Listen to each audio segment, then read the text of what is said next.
जो तमाम 4 व्हीलर्स हैं उस पर बैन लग जाएगा? ये बहुत बड़ा प्रश्न है, क्योंकि तेल मंत्रालय ने एक पैनल का गठन किया। उस पैनल ने कुछ सुझाव जो है मंत्रालय तक दिए हैं और ये कहा है कि 2047 तक जो है डीजल का जो उपयोग है वो बढ़ने वाला है, यानी कि उसकी मांग भी बढ़ने वाली है और भारत इतना सक्षम रहेगा ही नहीं कि उसकी मांग की पूर्ति कर सके। इसलिए पहले ही हमें तैयारी करनी होगी और पहले ही कुछ बदलाव जो है व्यवस्था में करने होंगे, जिस कारण से हमें उस समय जो है कमी का सामना नहीं करना पड़े। पैनल ने ये भी कहा है कि देखिए लगातार जो है मांग बढ़ रही है और फ्यूल कंजप्शन जो है वो ज़्यादा हो रहा है भारत में, जिसके तहत अब हमें कुछ कदम जो है आगे बढ़ना होगा और कुछ कदम जो है बदलाव के आगे लाने होंगे, जिसमें सबसे महत्वपूर्ण उन्होंने यही कहा है कि जो 4 व्हीलर है या फिर अगर हम कहें जो टैक्सीज हैं या फिर हम कहें ये तमाम जो गाड़ियां हैं, इन पर जो है प्रतिबंध लगा देना चाहिए 2027 तक, ऐसा कहना है पैनल का। और इसके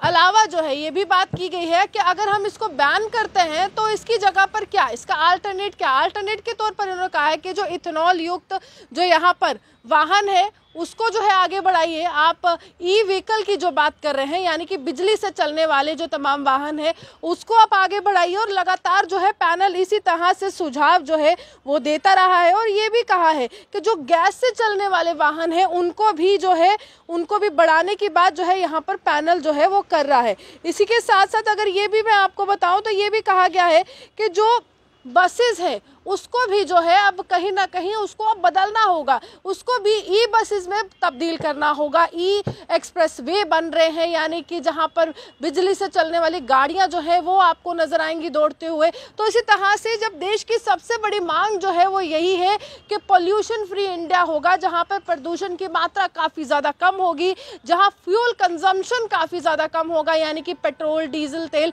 इसकी जो लगातार मांग जो बढ़ रही है उसमें कमी आएगी। और साथ ही जहां पर बिजली से चलने वाले वाहन अगर सड़कों पर नजर आएंगे, एक बहुत बड़ा बदलाव यहां पर देखने को मिलेगा, बहुत बड़ा अल्टरनेट है। और ये सुझाव उस समय आ रहा है जब लगातार देश के परिवहन मंत्री नितिन गडकरी ये कह रहे हैं कि देखिए समय बदल रहा है और समय के साथ साथ अपनी सोच को बदलना चाहिए और हम ऐसे एक्सप्रेस वे बना रहे हैं जहां पर ई व्हीकल्स जो हैं, ई वाहन जो हैं आपको नजर आएंगे। एक्सप्रेस वे के साथ साथ हम कुछ इस तरह से बदलाव देश में करने वाले हैं कि आपको पेट्रोल दिखेगा ही नहीं, आपको जो है डीजल वाली गाड़ी दिखेगी नहीं, या तो आपको इथेनॉल युक्त गाड़ी दिखेगी या तो आपको गैस से चलने वाली गाड़ी दिखेगी। और साथ ही साथ ये भी कहा गया है कि साल 2047 तक आते आते ऐसा भी कुछ बदलाव लाइए जिसमें जो बाइक्स है, जो स्कूटर्स है, यानी कि 2 पहिया वाहन है, वो भी बिजली से चले, यानी कि पूरी तरह से पोल्यूशन फ्री एनवायरनमेंट की यहाँ पर बात की जा रही है कि प्रदूषण से मुक्त होगा